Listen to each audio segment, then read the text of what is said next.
And now on Who's Views, a Doctor Who fan joins JT for a little chit-chat.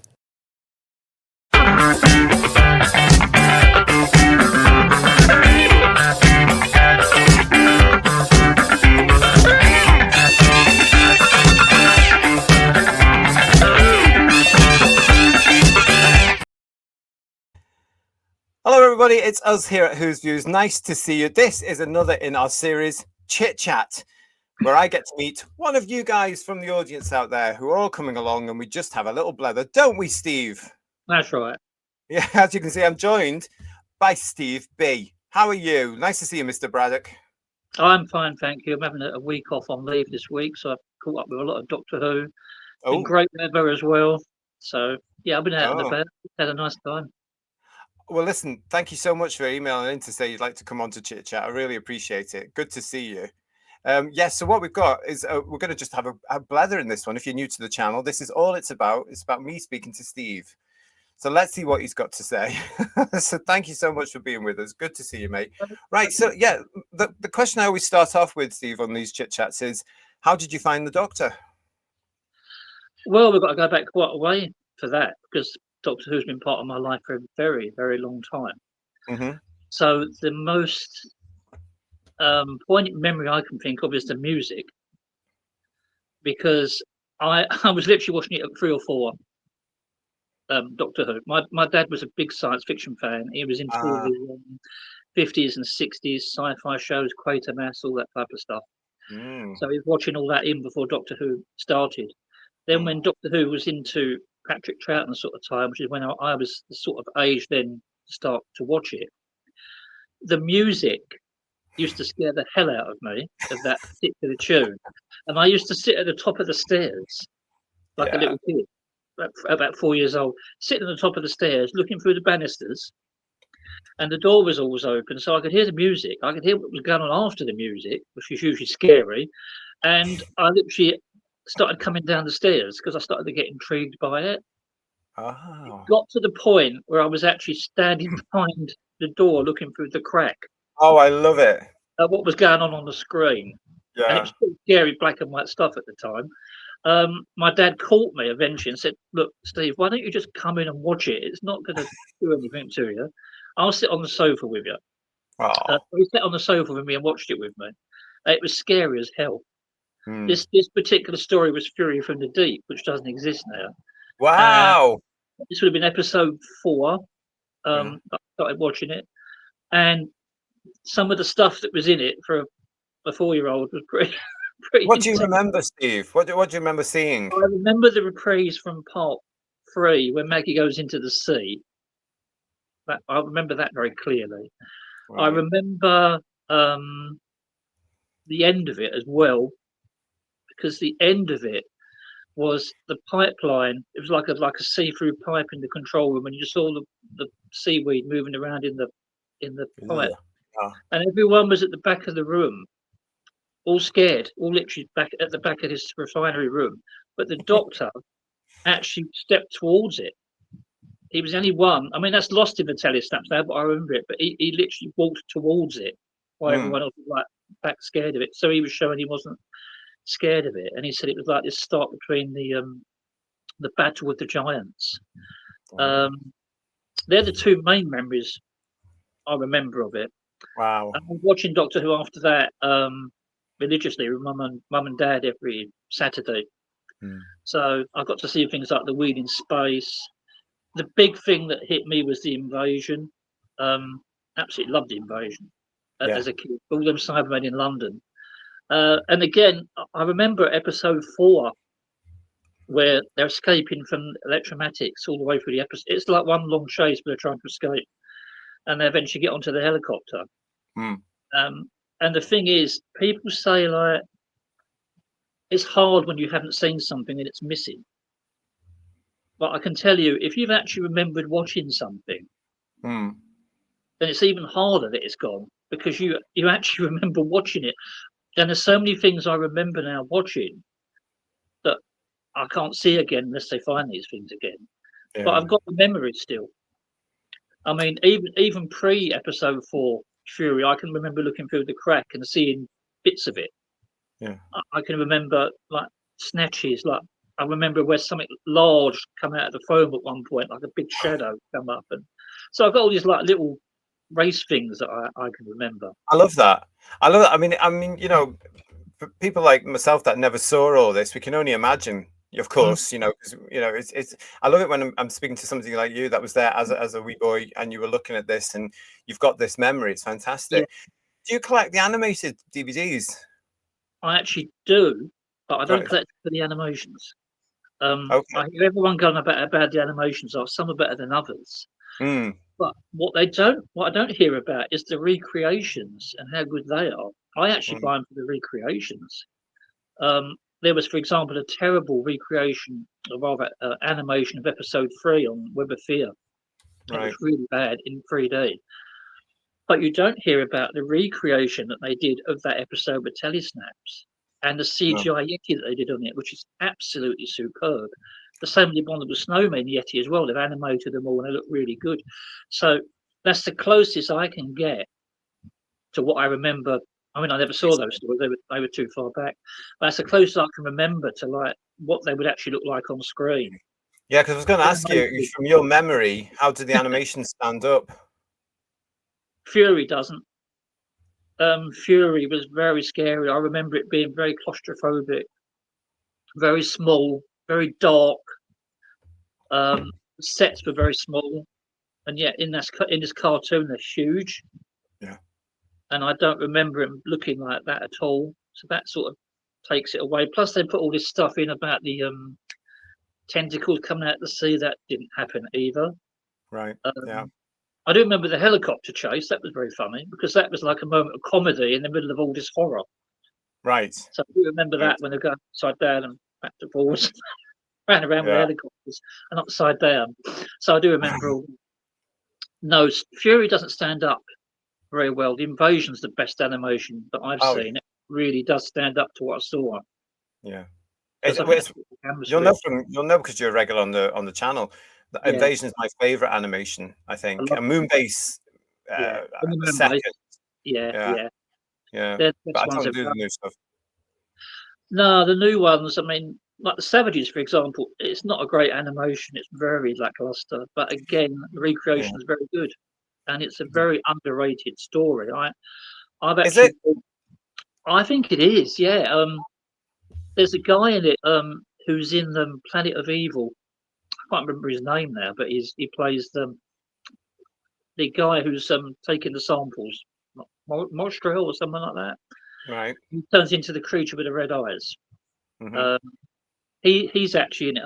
Frederick Jaeger, that's his name. Frederick Freddie Jaeger. Yeager, yeah, yeah. And Frederick Jaeger plays the leader of the advanced civilization. Yeah. And they try and take this stuff out of the Doctor. And part of the Doctor, in being what he is, goes into Frederick Jaeger. Mm. And Frederick Jaeger does this brilliant performance where he's turning into Hartnell. Part of Hartnell's gone into him, and he does this great Hartnell impression. And he's Mm. turning on what he believes was right originally because the Doctor's got into his mind. But it's actually a really good story. The animation doesn't do it any I haven't favours. seen the animation, Steve, to be quite honest. I mean, my only experience of the Savages was the Target novel, which I read back in the day, and it was very hard going, so it didn't make an impression on me. And then the No, BBC Radio audio CD, and I didn't get through it because it didn't make an impression on me. And I think that's one of the stories I need to see to understand and try and get it into. was But when I saw the recreation. animation for this, it wasn't going to happen. I just thought, no, I'm not buying that. It's very poor, the animation, I'm afraid. Yeah, Um, no, it's like with Web of Fear, for example. I can remember because all the Doctor Who we watched literally was black and white. I mean, yeah, we had a black and white set. We yeah. didn't get we didn't get a colour set to 1972. And my history goes into episode 4s of Doctor Who because it was episode 4 of Fear from the Deep, and it was episode 4 of the Sea Devils that I first saw in colour. Right. We've got a colour TV. We had it rented from Rediffusion or whatever it So was. was that a culture shock then when you saw Doctor Who in colour suddenly? No, because the first episode I saw of Doctor Who in colour was Claws of Axos. Oh, Because we went round to my uncle's and he played a trick on us because we're sitting down to watch Doctor Who, me and my brother, and it's black and white. And he comes in and goes, "Oh, I've got this wonderful magic trip." And I remember there was an advert on before it for shipping or something, and it had sailing ships. And they had black and white sailing ships. And suddenly he turned the colour up. So I thought, oh, it's like magic. He's turned the colour black and white into colour. Oh. And Claws of Axos was on after that. It was episode 2. So we got to see that whole episode in blinding colour. So that was my first one. But the first one I saw at home was the Sea Devils in episode 4 when they all come out to sea at the beginning in the dark. Well, I suppose Claws of Axos was a better one as an introduction into colour television, wasn't it? Because it was all very colourful story, Claws of Axos. Yeah. I remember getting home that same night, and I couldn't. My dad couldn't convince me that he couldn't turn colour up onto our black and white set because I just seen this guy do this, and I thought, no, turn the colour up. But we didn't get colour to 1972, so all the Pertwee ones up to that were in black and white for me anyway. So to see some of them put back into colour is amazing because I never saw them in colour the first time. Yeah. Are you a collector of the season box sets as well? I certainly am. Yeah. Yeah. Which one, standard or limited edition? I started with the special ones because I didn't know the standards were going to come out, and it was selling out like hotcakes. And I saw it, saw how good it was, loved the artwork, and thought, no, I'm going to get that. And then it sold out like so fast, and it was up to silly money for the first edition. It was like the first one, whatever it is. So I've just carried on with them. So I'm hoping the next one's either 13 or 21 now. Yeah. As a recording, we don't know, but it should hopefully be any day now after we've recorded this. But the Pertwee series looks amazing on the Blu-ray, doesn't it? It looks really good. It does. Season 7 looks incredible. And I had a friend around a couple of weeks ago, and Wishworld was on. And she hadn't watched it yet. Yeah. And I said, right, look, Doctor Who's really bad at the moment. Not what you remember. I said, look, I'm going to put the first 5 minutes on of Wishworld, which I did was them waking up in the bed and all this rubbish. Oh, yeah. And then I'm going to put the first 5 minutes on Spearhead from Space, which she'd never seen. Turned off Wishworld. She said, well, I don't know what that was, but it weren't Doctor Who. I put on Spearhead from Space. Considering there's no Doctor in it for the first 5 minutes, it's just these 2 unit operatives and the meteorites coming. She was hooked. Yeah. I said, well, do you want me to carry on with it? And we watched the whole episode 1. So that tells you that it's so much better back then than what it is now.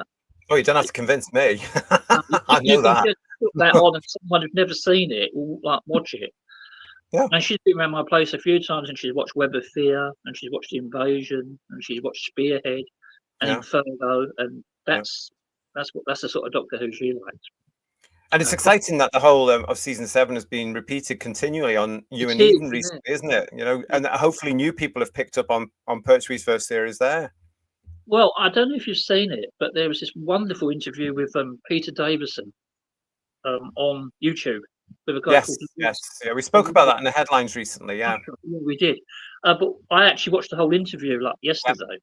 Yeah, it's a fantastic bit he says in it. There's a couple of funny bits in it. He says like we had 3 people in the TARDIS, and he said in fact we probably had too many people, so they had to blow one up. Yeah, it was quite funny. But then he said he's getting young fans coming up, and actually they're watching the old series on either YouTube or Blu-ray or whatever streaming, and he's saying they don't mind the special effects. They're coming up saying they like the stories. Yeah, and this is why he was saying on there, like, once you chuck $1 million at it, then you've got special effects over story, and that doesn't work. I mean, I was watching.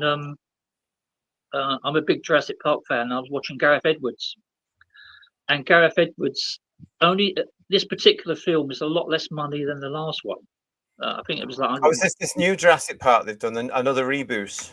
It's not a reboot. It's a continuation where they go back to another island. But another island. How many islands have they suddenly got in there, Steve? It was one originally.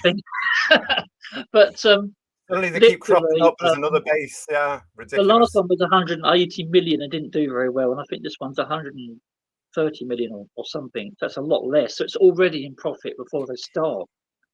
And Gareth Edwards was saying, like, well, because we didn't have so much money, we had to get constructive and creative with special effects and the story, and that's really helped because that means you're concentrating on the story and the practical effects more. He said, if we had loads and loads of money, we'd have done this and we'd have done that, we'd have done this. But because we got reined in, we've had to make it a really tight, claustrophobic story. Good. And this is what Doctor Who's missing. Yeah.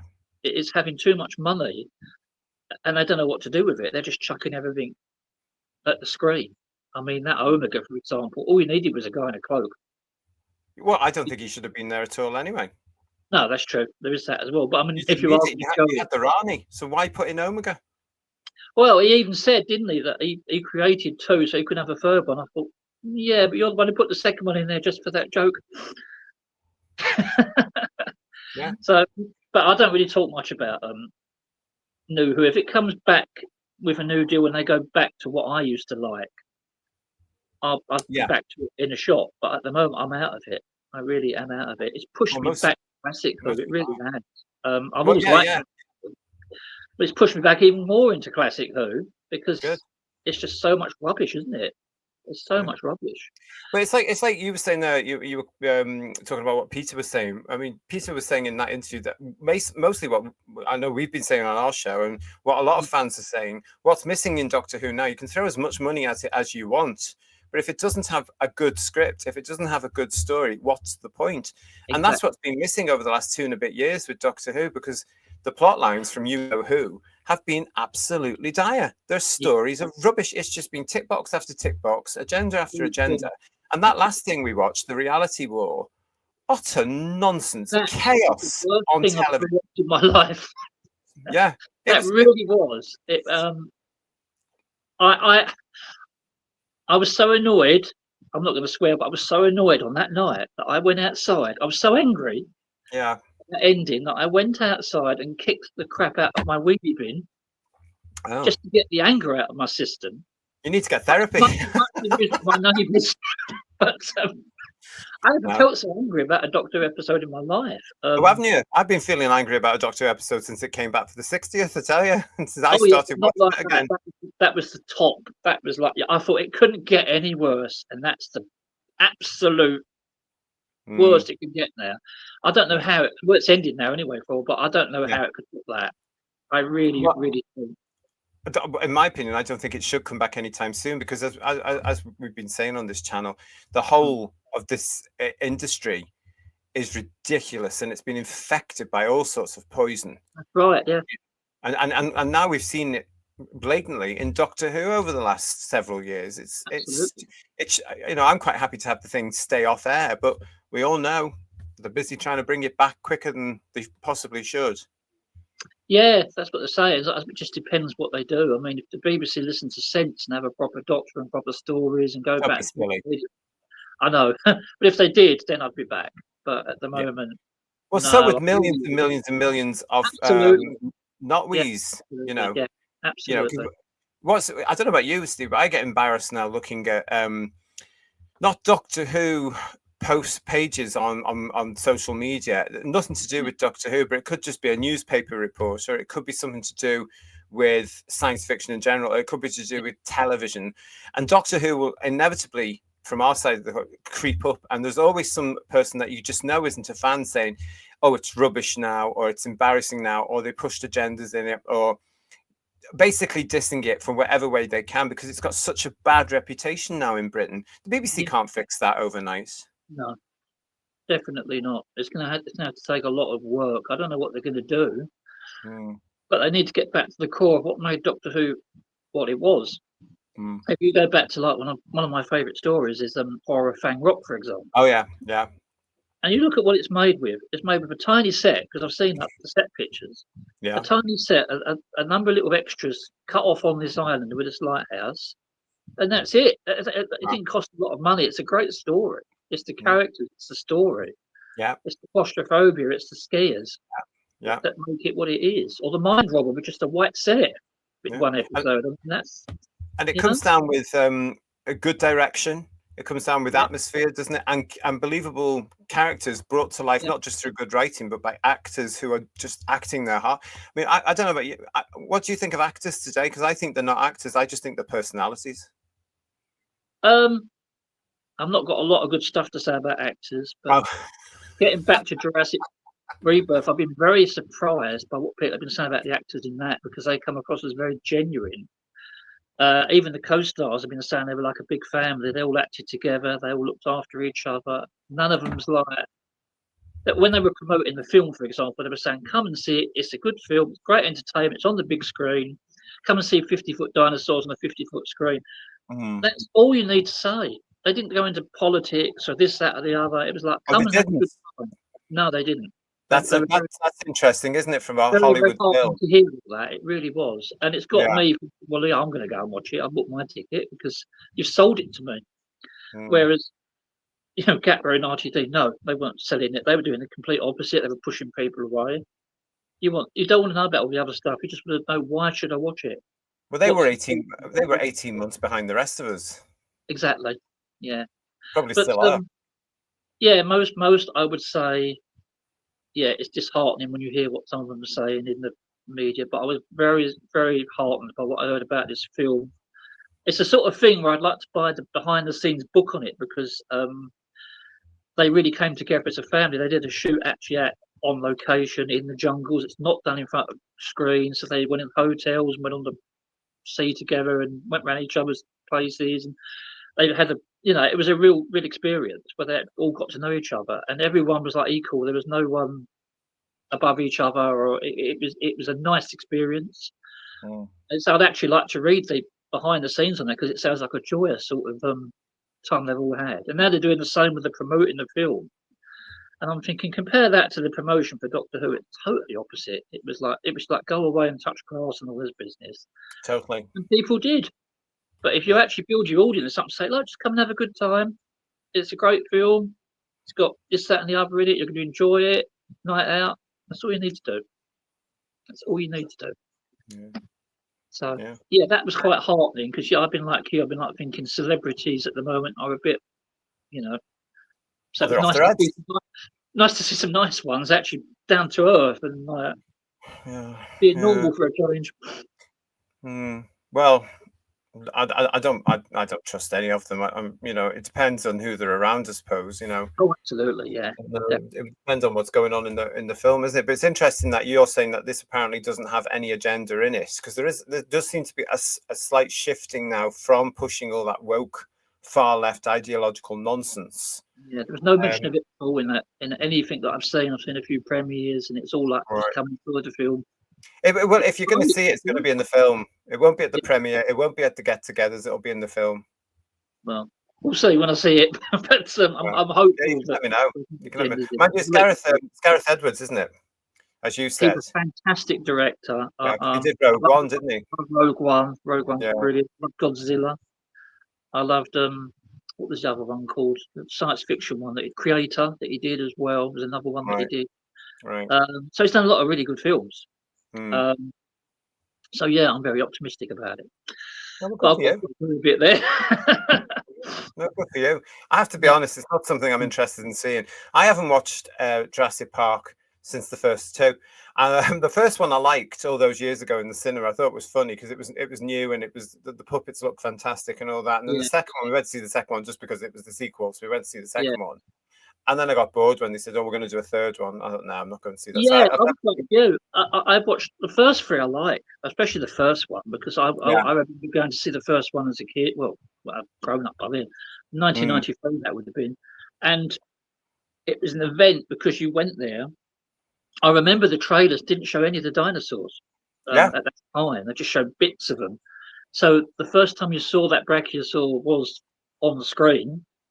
And I was stunned by it. I was blown away by it. And then when we got onto the T-Rex scene with the Jeep, how well that was done with the kids, that was fantastic.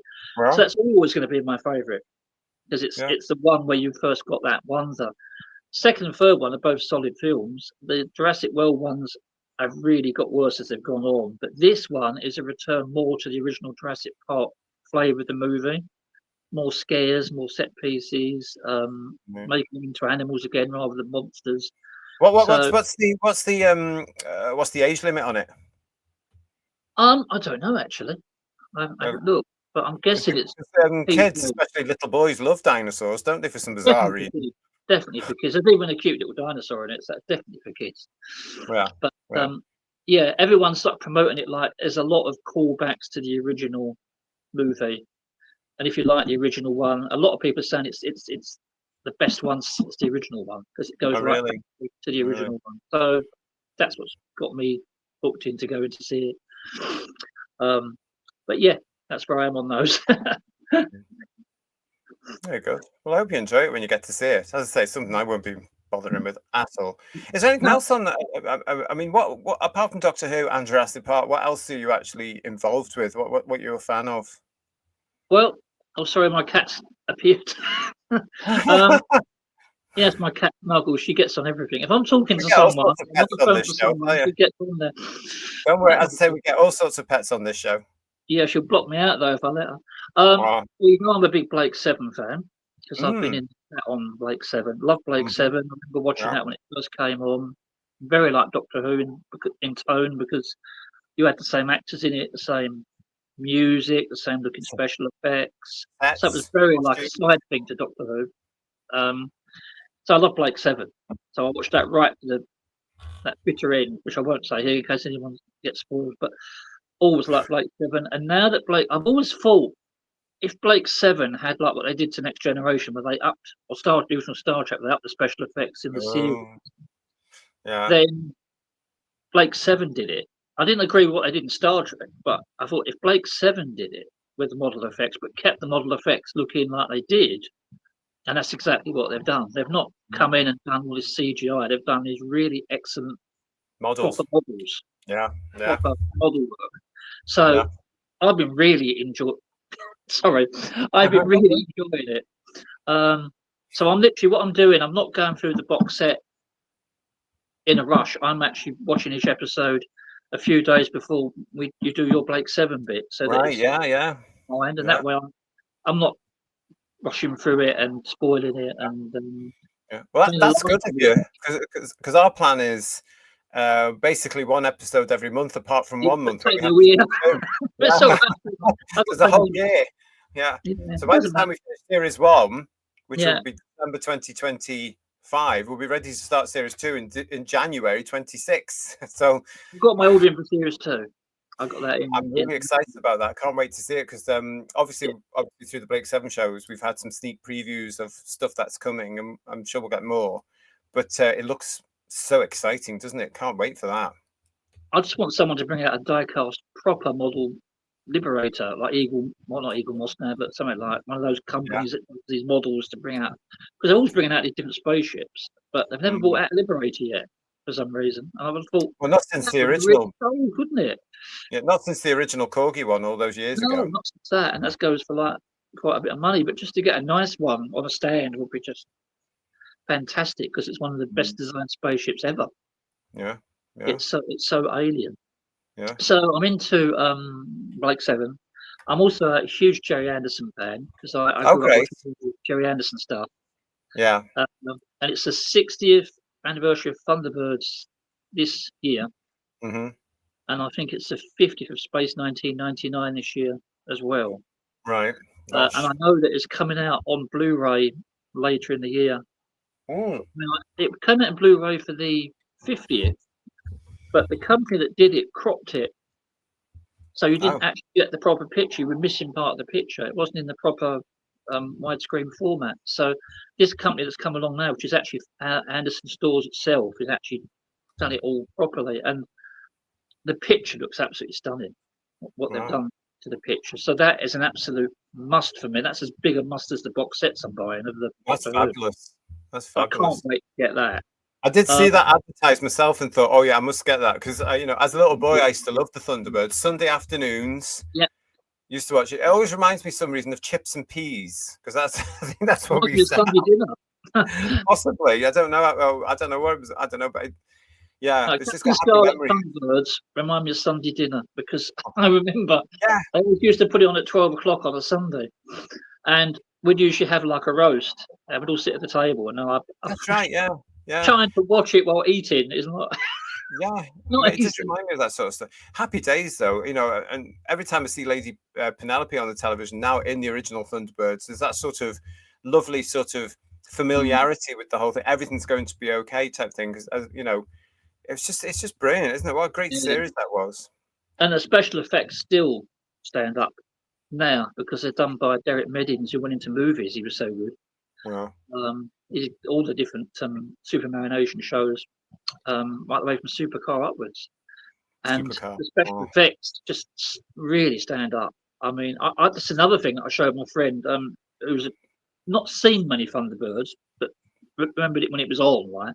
And I put on Trapped from the Sky, or Trapped in the Sky, about the Fireflash land. Yes. She was enthralled. She was enthralled. I mean, she and it finished because we got up to the bit where the plane was landing on the elevator cars. Yeah. If you like, looking at it like that. And I said, "You're enjoying this," and she went, "She said it's kept me quiet." Well, again, it's story, isn't it? It's good story. This is why I don't understand people like RTD and people that are around today who are pushing other stuff rather than story. Story is humans love stories. We always have. And characters as well. Yeah, we have to have stories.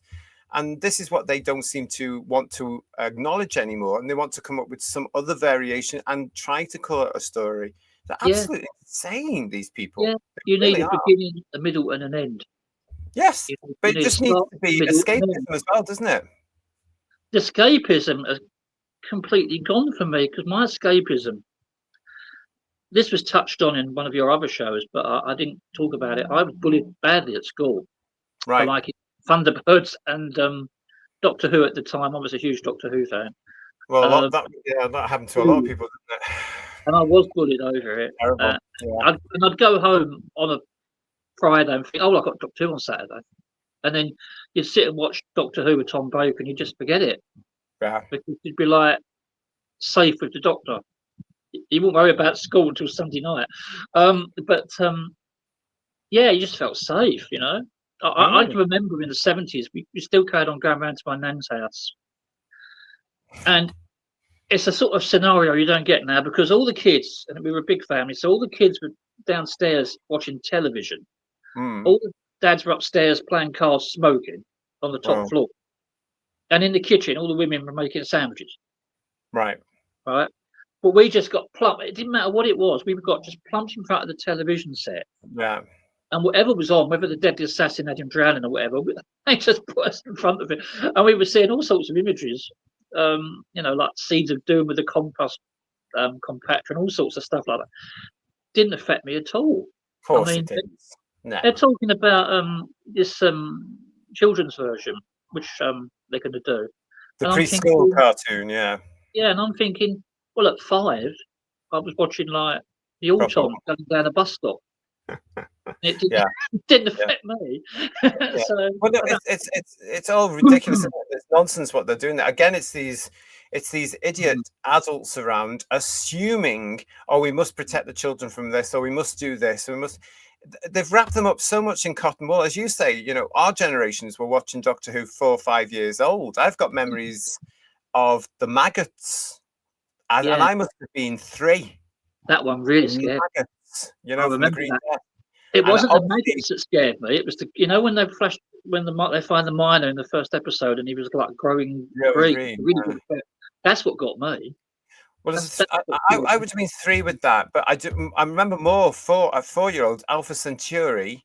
I remember Agador. I remember Sarah Jane's jumper. I remember being very fond of Sarah, but I also remember the great big ruddy spiders, and it didn't affect me at all. Yeah. Wow. I remember crying because that's when John Pertwee died, effectively. He did die, and I was in tears. I was in bits as a kid. Because that was 1973, wasn't it? So, I've been just coming up to 9 or something. 74, that was really, And Tom Baker come on. I can't remember how many weeks later Tom Baker come on, whether it was week after or a few weeks later. Yeah. It was in December, wasn't it? Because it was over Christmas. Yeah. Robot, and not liking him at all when he come on because because he acted so daft in the first episode when he come. When he was doing all that costume change and stuff, I thought, well, John Pertwee would have never done any of this. This is stupid. But the minute he got that costume on and became the Doctor with that costume and went out to find out with a robot, that I was hooked. Yeah. Because he suddenly he was a Doctor suddenly. It wasn't a Viking or whatever he was, or a clown. He was just suddenly the Doctor again. Yeah. Yeah. Loved Robot, but Ark in Space was the one that really is when it really kicked in for me. I mean, I remember watching that.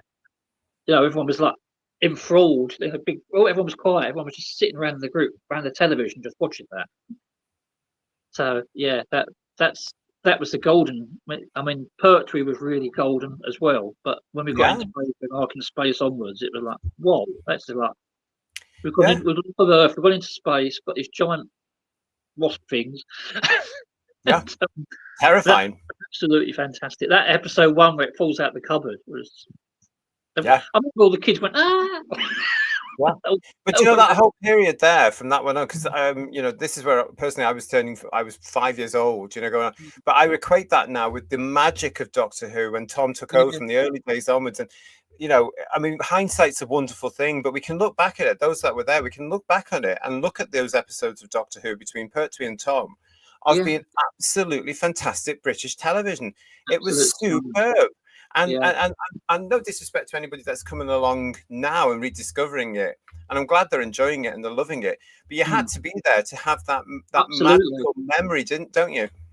It isn't just Doctor Who either. It isn't just the show. I don't think people realise, especially now there's not much merchandise about. It was everywhere. There were annuals. There were chocolate bars I used to get with Pertwee on them. I remember ice lollies. Ice lollies, puzzles. I had a puzzle with Bessie at one time, a long puzzle. I had a puzzle with Trout and then the third Doctor from the Three Doctors in the alcove on the puzzle. Then there was the Tom Baker puzzles that I had. I mean, I ain't got any of these things anymore, but colouring books, slippers. I remember my mum actually went out to our local shop around the corner. She come back with a William Hartnell colouring book back in the 70s. I don't know where she got that from. Oh yeah. Again, I haven't got that anymore either. But I remember it had a red cover with Hartnell on the cover. Then there were the Weetabix cards as well. Weetabix, Typhoo. And the Typhoo. I've actually still got all my Typhoo cards and all my Weetabix cards still. Do you remember the cross and Blackwell beans? Yeah, I remember that as well. Yeah. I remember with Weetabix, so I used to drive my mum crackers because I couldn't get all the cards. I was missing certain ones, and I remember actually using some of my pocket money to buy packets of Weetabix and go in the back of the shop, break the boxes open, and try and cut the Weetabix away, but get the little figures out. So, hey, they were happy days because you don't do these in serials or anything now, do they? And they certainly don't do it for Doctor Who because it's not big enough anyway. Because they're iconic, those cards. Oh, totally. They were very happy days. And then, of course, we had the exhibitions, you know, at the same time. Yeah, did you have Blackpool or Longleat? I wish I'd gone to Blackpool, but I lived in Dagenham at the time with my parents. Basically, my mum and dad said, no, we can't afford to go over. That was the end of that because it's too far away. Fair enough, yeah. I really wanted to go on television, but I just never. I hear people going about Blackpool, but I never got. You never got to Longleat either. No, unfortunately, no. I made up after that though because I started going to conventions in the late '80s, and I met so many people. But, I mean, one of the rarest people I met. I never got his autograph because he was very proud. But it was a guy called Edward. What was his name? Edward Warwick. Because we went to the NFT. I think it was in the mid to late '80s. They were showing the chase at the NFT. Right. And Edward Warwick was the guest. And I thought, who's the hell Edward Warwick? My mate, who was even more of a big fan than me, he passed away now, but he saw Doctor Who from Eve of the Daleks, so he used to tell me about stuff. And Edward Warwick played the robot Doctor. Of course. Right, okay. So we got to talk to him. He did talk that spoke about how he worked with Hartnell and Ricky O'Brien, etc. So that was nice to hear. Yeah. The second one I went to, which I'll never forget, was in the late 80s, early 90s. That was in London. And they were showing the invasion. I don't know if it was an anniversary or not, but they were showing the invasion in London. It was Lewisham. And the guest stars were the guy who played Packer, Peter Halliday. Peter Halliday, yeah. And Tobias Vaughan as well, who played Vaughan. And they showed 8 episodes, wasn't it? So they showed 4 episodes. They didn't have the 2, 1 and 4. They had like narrating with text. I think it was Nicholas Courtney that was doing it. Yeah, that did that, yeah. So that was like text we had to watch. Yeah. But they showed 2 and 3, and then we had a break, and then we had a Q&A with them. And you could buy stuff there. And I bought the Target book of The Invasion that was there at the time, because I think it had been released not long after that, this new version of it. So I got Peter Halliday. David Banks was there as well, so I've got David Banks to sign. I've got David Banks. Yeah, David Banks, who played the cyber leader. When was this, Steve? I believe it was the late 80s, early 90s. Right. And also, what was the other guy's name? As I said, Tobias Vaughan. Got his name now. He played Tobias Vaughan. This rings a bell. I'm wondering if I was there. You might have been. Sorry, I forgot the name of Tobias. What's the name of Tobias Vaughan's actor again? Oh, I can't. I'm getting on. I don't remember people's names. I can't remember. I'm getting on as well. But him, it doesn't matter. We all know who you're talking about. I got his autograph, and I got Peter Halliday's autograph to sign the. I'm more interested in the look in the time, because this is ringing the bell, and honestly, because I went to a lot of conventions as well in the late 80s and this was a film thing. It's a film thing in London where they showed the first 4 and the second 4 after a break. I think I might have been there, but it all blurs into one for me now, because there were so many. Definitely in London, definitely in North London. Yeah. But I went to so many at that time, though, Steve. Throughout the late 80s and early 90s, so many of them, and I had such a good time. I can't remember which ones are which now. The Panopticons are sort of quite clever at remembering which one was which. Yeah. But it was all one big long convention a lot of the time. And they were so nice back then, because you didn't have to. It was so informal. I mean, I went to a really small one in Ilford, of all places. Yeah. And this is when Remembrance was out. So this would have been 88, I think it was. 88, right, yeah. Because they had a Remembrance Dalek there. Yeah. And the special guest star was Deborah Watling.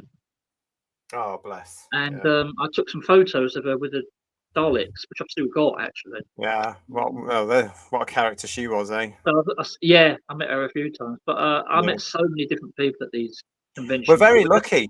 Yeah, we are very lucky to be. I say this to Paul and Ian and everybody else on the show. We are very lucky to be the ages we are, because we met people like Debbie Watling. We met John. And we met the others must be so envious, mustn't they?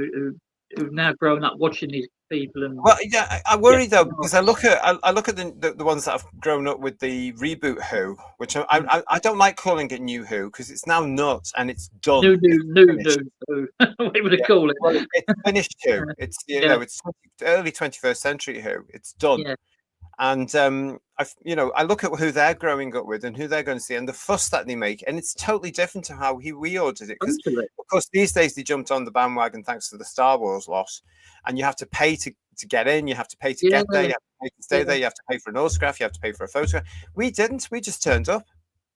No, I used to go to conventions. I've got autographs from all different people. I can remember going to one of the last conventions actually had Kenny Baker at it, who played R2-D2, and no one was at his table at all queuing up. No one knew who he was. No one knew who he was. Yeah, terrible. And I just went straight up and got his autograph, which I've now treasured. I've got another one of the most rare ones. I got Richard Marquand, who did the Empire Strikes Back. Yeah. Yeah, no one knew who he was. I walked up to him and he signed a picture of the Empire Strikes Back with him directing it. So. Yeah, they just signed things. They didn't ask you any money for anything. No, they didn't. No. I noticed it in the early 2000s. I went to my first Comic Con, and they had some of the guests of Heroes, which was huge at the time. Yes. They had Hayden Panettiere, who played the cheerleader. Yeah, and I remember how well. Was enormous. and I decided not to. I actually got up virtually a few people before her, and then I saw the price, which Really? was about at that time about £60 or whatever it was. And I thought, well, Yeah. I've never paid before. I'm not paying now. I got out of the queue, and I'd queued about an hour, but I wasn't going to pay it. I wasn't going to pay it. It's totally. I mean, now, I mean, you mentioned it there. Nowadays, the conventions are all Comic Cons as well, isn't it? In Yeah, our day, yeah, they were individual and they weren't linked up in any way. They were either done by a Doctor Who local group or a science fiction yeah, local group, or they were done for. But now it's this big conglomerate, and there's people making money off the back of that, isn't there? Because if you absolutely. want to book an agent, if you want to book an actor, you have to go through this particular agent who make money on it. And Yeah, then this is happening, and it's just so commercialized now. For me, a yeah, lot of the magic has gone. I agree. It's lost the informality of it. I mean, Yeah, one of my most personal autograph that I've got is from Patrick Troughton, because wow, he was at wow. Westminster. I think it was called Westminster Comic Mart back then. They don't do it anymore. It was at Westminster Hall. Oh, really? And they had like loads and loads of stalls, and they had like a big thing at the back, like a big raised altar platform where it had all the guests. Like a stage? Yeah, stage. And Patrick Troughton was on there, and this must have been a number of months before he passed away, because he did look pretty old when I met him. But Mm, he had like a set of these Five Doctors postcards that mm. he was signing, and he wouldn't sign them. He wouldn't personalise them, so it's not personalised. It's just got from Patrick Troughton on it. But he did it in a blue pencil, and I chatted with him for about 5 minutes, Yeah, talking about this, that, and the other, yeah. and it was so sad. I'll never forget this, because I said, oh, then he said, oh, and the repeats are wonderful. And I'm I bet thinking, he did.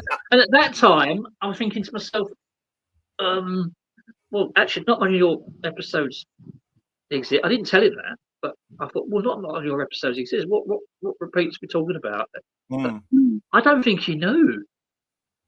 I really don't think he knew that his Well, episode was was he correct. talking about Doctor Who or was he talking about other stuff? No, he's talking about Doctor Who. I was talking about Doctor, because it could have been things like Box of Delights or any of his Could have other been. stuff. I You thought he know, was because he talking was about in Doctor so Who. much, It could wasn't have he? been. Yeah, He was because in he was so in much. lots of stuff. He was in Doomwatch and comedies and Wow. Box of Delights and this, that, Feathered Serpent, you name it, he was in it. Yeah, I remember he yeah, was in stuff all the time. But yeah. I had a long old chat with Patrick Hart. Oh, And again, lovely. it was one on one. There was no one around. It was just, he was just standing at the back on the chair with a table. And I just Yeah. went over and had a chat with him. You wouldn't get that now. Well, not unless you got charged a fortune. Yeah, yeah. I Because it's don't just know all what business now, class though, isn't was, it? but it's so nice It's to have just it. purely now. It's just all business. That's all it is. It's business, business, Yeah, business, money, money, money, money. But it's, whereas we were lucky because we got proper conventions where actors came to it if they were free. Yes, they got a yeah, fee. We know that, but they would want to genuinely go and meet the people that were making them and giving them a yeah, livelihood. There's Doctor Who fans, of course. If John or Tom or Peter or anybody, Debbie or whomever was in a show near to you in a theatre show, you would go. You would go to that. absolutely. I went to Basildon and saw the Ultimate Adventure, Yeah, which yeah, had John Pertwee in it, and we met John Pertwee afterwards and got his autograph afterwards. yeah, And then yeah. he stopped for one, and Colin Baker went into it. I went and saw that as well. And again, they just did it. I mean, I'll give you an example of how things have changed. I used to work for Customs and Excise in London, Mhm. and I used to work really near the old LWT building, which is now gone. It's well gone. Yeah, And yeah. in the early 90s, I used to be able to watch breakfast television. This is Mhm. this is how unusual it is now. I used to watch breakfast television, get on a train, and be able to get to work, and breakfast TV would still be on. Obviously, it was on in the morning.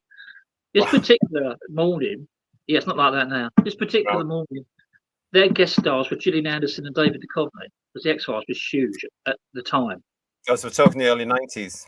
Yeah, early Yeah, 90s. And I said to my boss, who was also a sci-fi fan, my mate John, um, it's just down the Thames. He said, "Oh, we won't have a chance." And I took a picture of David Duchovny, a print I had, and a print of Gillian Anderson. Got to the back door where we thought they'd come out. About 17 people there with pictures. I signed it without a job. They didn't say, "Oh, we're not sign me pictures." Right, no, not But today. it's not like that now. No, it's not, is Now it? it'd be like, "Oh, we're going to charge this much for it," wouldn't I? I know.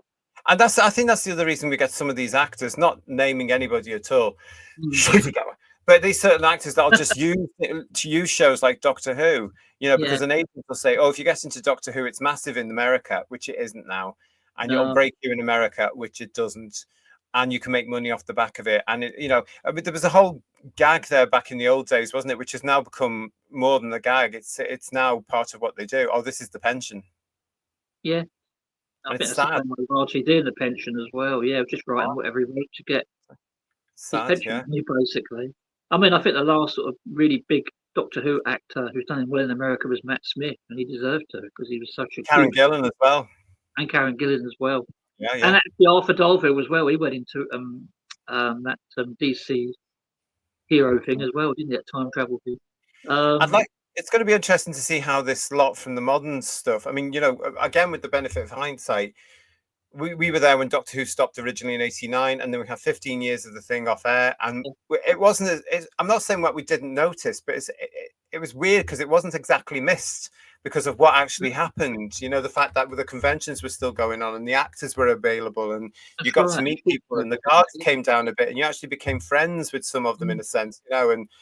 I'd like to see how this modern lot are doing it because they've been charging so much. It's going to be totally different this time round, isn't it? That diehard fans of this new version are not going to get to know the stars of their show like we did.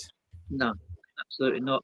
I can tell you a really nice thing that happened before Sophie Aldred went into Sylvester McCoy's first series. Yeah. She used to come to because she's a huge Gerry Anderson fan as well. Yes, I know, yeah. She used to come to have Gerry Anderson meetings in Ilford and sit with us. So she was like someone we knew. She was also into astronomy big time as well. Right. Was another thing she used to talk about.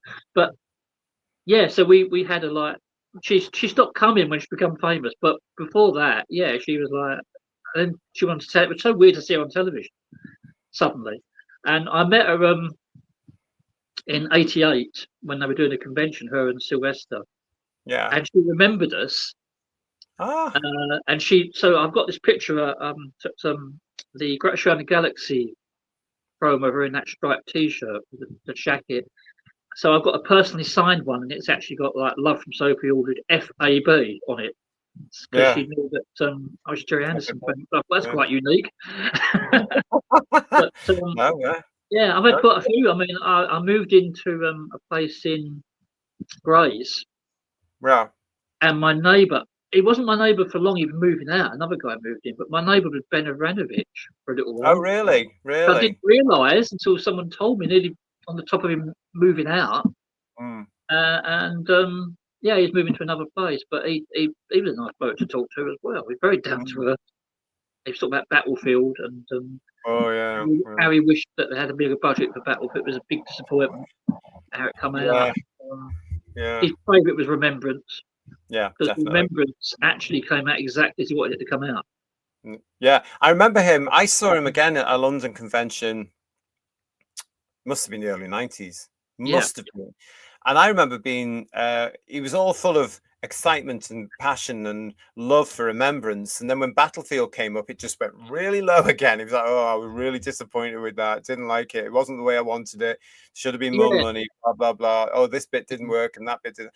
And I felt for him because he was so honest. Yeah, and he was just sitting there and he was like, oh, no, I didn't know. They've improved it a bit with the special edition. They've actually made the Knights Land a bit better and got better special effects in it as well. Yeah. But it's not as good as Remembrance. It's still a solid, good story. I still love it. Still love the story. But Ace is certainly had, really weird in it for some reason. We had great feedback from our Battlefield review. Yeah. No, I loved it. As I say, I went and saw. No, I was definitely at the same one that you were at this time as you mentioned it. I went and saw Sue Moore and our other half, and they were having all these pops on show, which is after it finished, I think. Yeah, and they had the Team of All Heads and the Team of All Hands, and they had the little fantastic, puppet, and they had the Destroyer Head as well. Yeah. So I remember meeting all them and the pipe people, and I was amazed because they had like these pipes with like a pump, and she'd like pump the tube. That's right. Yes. And the eyes would move and the teeth would move. Yeah, that's right. Proper practical effects. So that stuff today is so simple to use today as well. They should bring. I mean, it is coming back. We've had this discussion on the channel before. It is all coming back, all the model making and all that sort of stuff. Bring it back quickly, I say. I think that sort of stuff should be back in any revamped Doctor Who in the future. Stop relying on CGIs. Rely on a bloody good story and proper effects for an actor to play with. I'm hoping that people will see that eventually and realise that sort of stuff should come back. That what goes around comes around. Do you know, if Doctor Who did that, Steve, I reckon if it actually went back to basics and did what we expect Doctor Who to do, which is alien monsters and a fella in his police box traveling through time and space, and then visuals like Fifi or the Pipe People or whatever, nice, good visuals, right, with damn good series, I reckon Doctor Who would lead the way again and everybody else would copy that format and we'd actually start getting entertained again. Just because they'd be leading the way instead of following behind. People forget that I think it was in the moon base, Doctor Who went to the moon before Apollo did. Yes, it is. So it was like leading the way. They did, what was the other one? Planet of Giants was actually done before Land of Giants. Yeah. Well, I wonder if Land of Giants copied it, but so there's all these different things where it used to lead the way. It was like innovative. I mean, Ark in Space is rumoured to have been what started Alien, for example, where Ridley Scott watched I think that's a fan rumour. I think that is a fan rumour, but it's very odd, isn't it? It's very odd. Yeah. But it used to lead the way. It used to like, well, that's a great idea. We'll follow that. But now we follow everyone else. Oh well, Doctor Who has done. Yeah. I mean, I reckon that's just down to RTD especially and his absolute, blindness, if you like, and his absolute. I can't remember the words, but this whole sort of ethos he has about making it look like something from an American broadcaster, which it shouldn't be because it's from a BBC, it's from a British broadcaster. It should look different. That's what made Doctor Who special in the first place. I was watching, this thing's coming up, which you call the fish thing, which looks terrible. Fish people thing, yeah. Yeah, I watched the Sea Devils yesterday and today. All the way through it, it's spoken about that there's going to be this war between the humans and the Sea Devils if it gets to a certain level. If they are Sea Devils. You could have called the Sea Devils back in '72 the war between the land and the sea quite easily. It's actually that story. So why redo it again and do it weaker? Well, we don't know they are. We don't know they are Sea Devils, Steve. At this point, I have to make that clear. We don't know they are. Well, they could be something else, but they could be. I reckon it's the fish people.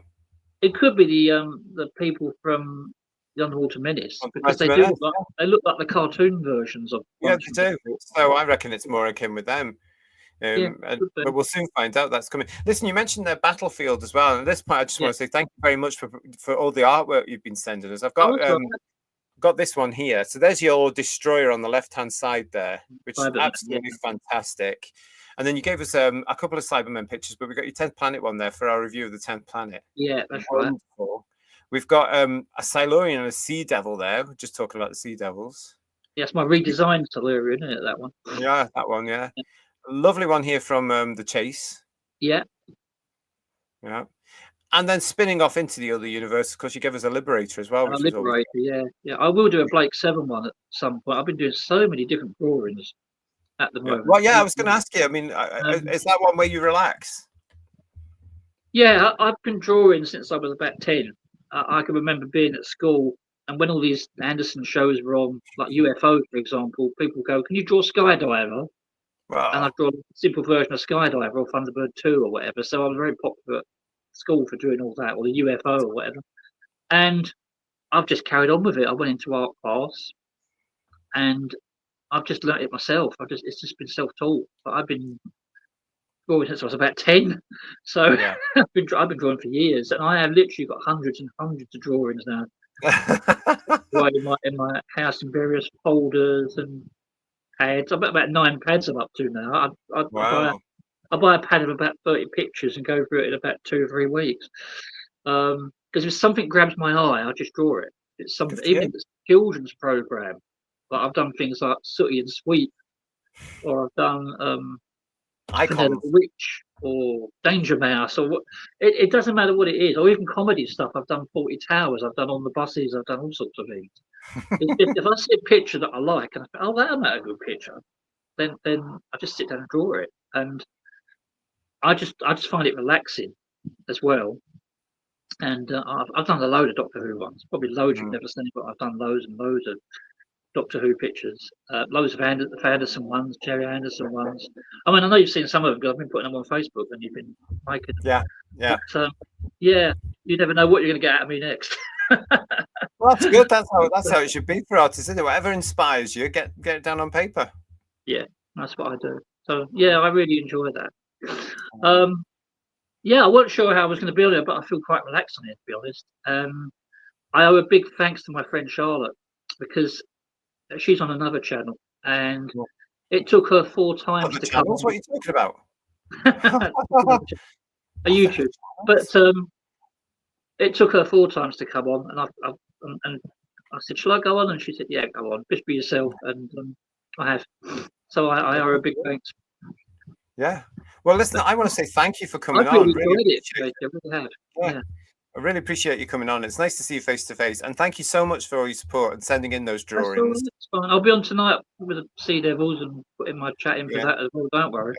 Well, yeah. Well, if you're watching this on the playback, you can go and see the result of our Sea Devils review on our reviews channel, because that's what we're going to be looking at. But Steve, listen, thank you so much for joining us. Really, really good to see you. Sorry about the cat a little while ago. No, don't worry about it. It's absolutely fine. We're absolutely fine. Listen, if you are interested in doing what Steve's done here and coming on for a little chit chat with myself, then please email me at that address there. It's whosviews1@gmail.com. Put in the header chit chat. Yeah, there's nothing to worry about. It's lovely and relaxing. Had a great fun. It is, isn't it? It's just a chat. Just the two of us. Just a chat. It's informal. 2 Doctor Who fans getting together. Yeah. whosviews1@gmail.com. Come and join me. It'd be great to see you. Steve, again, great to see you. Thank you so much. That's all right. And yes, looking forward to seeing more of you in our chats, telling us what you think about all that as well. Okay, then. Thank you very much, everybody, for watching. Thanks for watching, everybody. If you're new to the channel, please subscribe and have a look at our playlist. We've got a hell of a lot of content for you there.